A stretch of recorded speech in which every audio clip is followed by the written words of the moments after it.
estetik yang kedua namanya teori physical distance.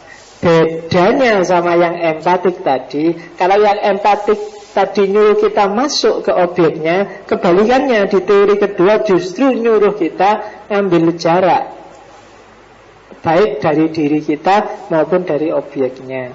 Tujuannya biar pemahamannya tidak terpengaruh oleh subjektivitas si pengamat.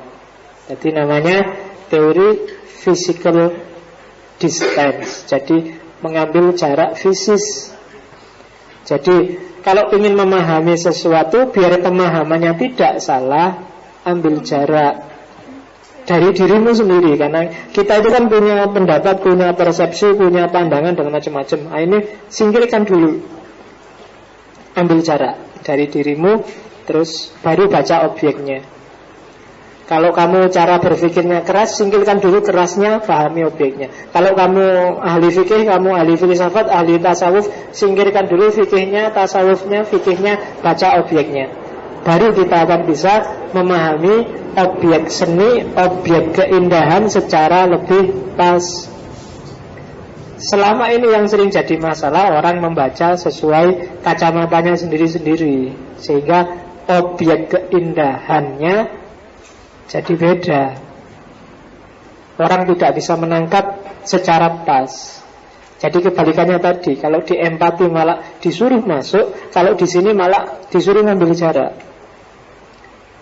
Karena yang satu paradigmanya objektif, yang satu paradigmanya subjektif. Kalau di empatik itu kuncinya ada si pengamat. Kalau di yang teori kedua, di physical distance, itu kuncinya ada di objeknya. Objeknya harus pas. Kalau maunya sedih ya harus sedih. Nggak boleh objeknya sedih ditafsirkan jadi seneng. Karena teori kedua ini mengasumsikan orang itu sangat dipengaruhi oleh dirinya sendiri. Betul. Kamu melihat fenomena menyedihkan, tapi hatimu lagi seneng, itu biasanya yang fenomena menyedihkannya jadi biasa-biasa, nggak terlalu menyedihkan.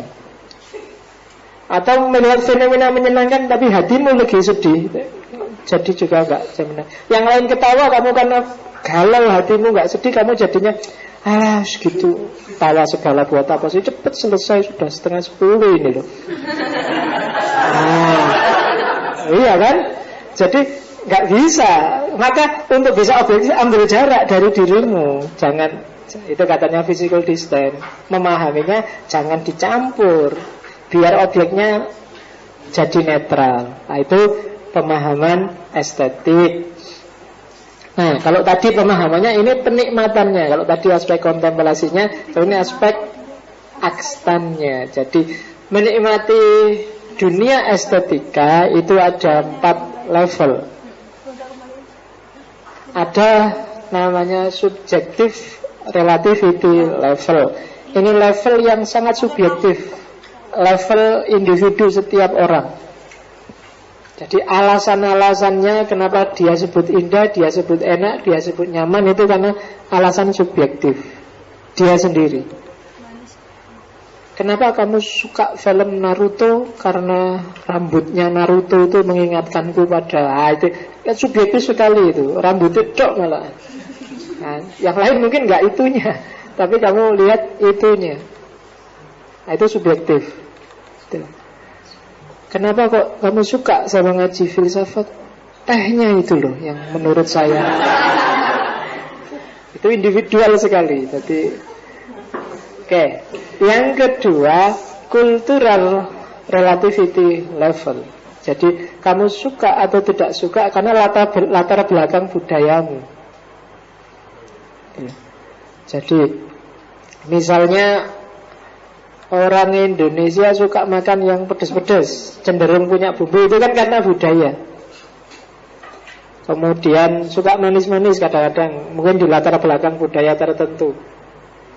Orang Cina itu suka tahu yang bukan tahu yang fresh, tapi tahu yang agak lama. Yang tofu itu kan kalau Kanada itu di pasar daerah Cina tertentu, yang suka tahu yang baunya sudah agak basi, jadi agak kecut-kecut gimana, itu dia suka. Nah, itu budaya, karena latar belakang budaya. Kayak orang Jawa suka sayur basi yang namanya gudeg, orang Jogja. Itu kan lama bikinnya, harus dibikin semakin lama katanya semakin enak. Itu mungkin kalau bule melihatnya, aduh kayak gitu mesti. Saya pernah lihat di mall itu ono bule makan nasi pakai susu, tapi terus susunya ditaruh di nasi terus dimakan. Kalau kamu kan ada, tapi kalau bagi dia, oh enak itu. Atau saya pernah lihat sama orang Kanada itu makan di warung di sini, jadi kan makan ada nasinya, ada ayamnya, ada sayurnya, jadi makannya satu-satu. Habis makan nasi, terus makan sayur, terus makan ayamnya, jadi giliran satu-satu. Ya, ini kan budaya namanya, cultural relativity level. Jadi suka tidak suka, kamu anggap indah atau tidak indah itu karena latar belakang kultural. Yang biasa terdidik di pesantren, mungkin bagi kamu orang pakai sarung itu indah, tapi bagi yang lain justru kalau pakai sarung nggak indah lah, nggak simple, pakai jin yang simple. Nah itu kan cultural relativity. Saya kapan itu ke Madura, Madura itu hampir semua orang pakai sarung, ke mall itu pakai sarung, dan biasa aja itu. Jadi itu namanya kan bagi mereka indah dan pantas itu kalau pakai sarung. Justru kalau ada laki-laki enggak pakai sarung itu dianggap pakai celana. Enggak simple. Kalau pakai sarung kan gampang, mau apa aja cepet. Kamar mandi cepet, mau cepet. Apalagi kalau pakai jin nyopotnya aja enggak tak mati-matian. Kalau sarung kan gampang, selesai. Nah itu cultural relativity level. Yang ketiga ada biological relativity level. Kalau ini biasanya pengamat. Jadi ini dipikir dulu, indah di akal dulu, dinalar dulu. Ini indahnya di mana? Ndak indahnya di mana? Jadi dia ndak punya background kultural, ndak punya tanda kalau individu, pokoknya dia netral dan dinikmati dan dikomentari. Nasi goreng coba. Oh kalau gini ya, itu berarti dia masih level biological relativity level. Indah dan tidak indah diamati dulu, dinikmati dulu, baru dikomentari. Dan level terakhir namanya absolute level. Absolute level itu biasanya tidak pakai diuji, tidak pakai dicoba, pokoknya sudah diasumsikan sejak awal. Misalnya di situ tak kasih contoh, misalnya semua seni itu indah, atau semua perempuan itu pasti punya sisi kecantikannya sendiri. Islam itu agama damai. Islam berarti tidak perlu dites, tidak perlu dilihat, tidak perlu dianut, pokoknya diasumsikan sejak awal. Nah, itu namanya absolute level. Kan kita sering kayak gitu. Pokoknya kalau ayam mesti enak, terserah diolah apa aja. Itu kan namanya a priori. Tapi ada level keindahan yang dinikmati secara seperti ini. Pokoknya pemandangan laut saya suka, kayak gimana pun modelnya aku senang. Nah itu kan belum dinikmati tapi sudah diasumsikan sejak awal. Itu namanya menikmati estetika level absolut, level a priori. Jadi tadi ada level subjektif, ada level kultural, ada level biological yang sifatnya kayak peneliti, dan ada level absolut yang modelnya dogmatis a priori. Oke, dan seni, yalah itu silahkan kamu baca sendiri. Mungkin minggu depan saya akan ngomong banyak tentang filsafat keindahan, filsafat seni dari para filosof. Jadi seni itu aktivitas manusia untuk mengkomunikasikan pengalaman batinnya dalam tata susunan yang indah dan menimbulkan pengalaman estetik. Nanti kita lihat seperti apa komposisinya. Bagi orang tradisional, masyarakat desa, biasanya seni itu bisa untuk pemujaan, selawatan, model macam-macam kan, labuan itu kan seni juga. Kadang-kadang juga hiburan, kadang-kadang macam-macam. Tapi kalau orang kota biasanya ya ekspresi diri, ekonomi, industri dan macam-macam. Bagi seniman ya seperti itu. Setiap karya seni pasti memiliki nilai keindahan, tapi tidak semua keindahan itu disebut karya seni. Keindahan alam, keindahan intelektual, keindahan moral itu kan bukan karya seni. Tapi semuanya mengandung keindahan. Oke, itu pengantar estetika. Minggu depan kita masuk ke tokoh-tokoh saya tidak tahu siapa yang sempat saya tampilkan di sini. Paling tidak tak awali dari Plato dan Aristoteles dengan teori mimesisnya. Nanti belakang siapa yang masuk saya nggak tahu. Dan pertemuan ketiga estetika kita masuk ke religius estetik. Nanti bisa pakai Hussein Nasr atau Roji Faruqi dengan seni tauhidnya, atau kalau Indonesia bolehlah pakai Abdul Hadi WM, MH Ainun Najib atau beberapa yang lain. Oke, ada yang dikomentari, selalu kita kehabisan waktu untuk dialog. Ada ya?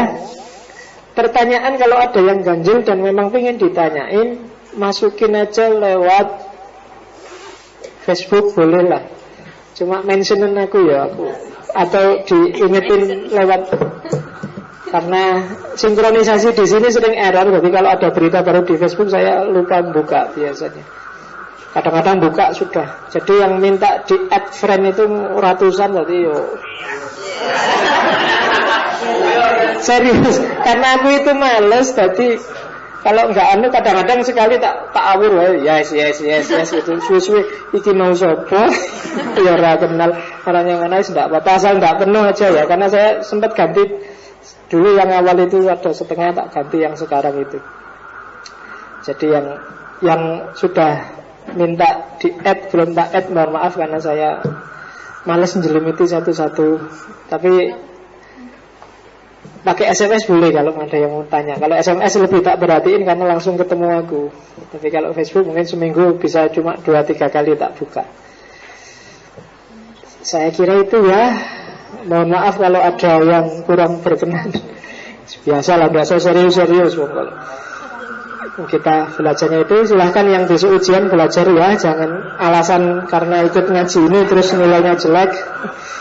Jadi belajar yang serius biar cepat lulus. Siapa ngerti kalau sudah lulus ganti aku di sini wong yo. Kan enggak bisa terus-terusan saya di sini. Oke, saya akhiri sekian. Wallahul muwaffiq, wallahu a'lam bissawab. Wassalamualaikum warahmatullahi wabarakatuh.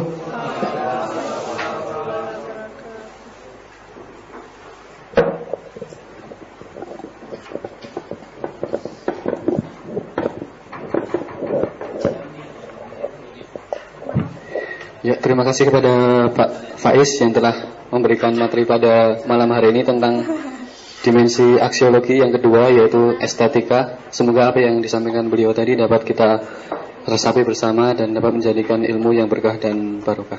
Amin ya rabbal alamin. Sebelum ditutup ada informasi mengundang kawan-kawan sekalian dalam ngaji filsafat Jawa ya. Kalau ini filsafat umum, kalau besok insya Allah ada filsafat Jawa, ngaji serat Jawa yang berjudul Serat Dewa Ruci bersama Mas Ki Hirman Sinung Janutama. Besok Minggu 12 Januari 2014 dimulai habis asar pukul 4 biasanya sampai malam. Sekali lagi bagi teman-teman yang kiranya tidak ada acara, kami sangat mengharapkan kehadiran kawan-kawan sekalian dalam ngaji serat Jawa tentang Serat Dewa Ruci Kidung karya Raden Tanojo bersama Ki Hirman Sinung Janutama besok Minggu dimulai pukul 4 di Masjid Jenderal Sudirman. Demikian untuk informasinya. Marilah kita tutup bersama ngaji filsafat pada malam hari ini dengan membaca hamdalah bersama-sama. Alhamdulillahirabbil alamin. Dari kami cukup sekian. Terima kasih atas kehadiran kawan-kawan sekalian. Ketemu lagi besok hari Rabu di acara yang sama. Mohon maaf bila ada yang kurang berkenan. Wassalamualaikum warahmatullahi wabarakatuh.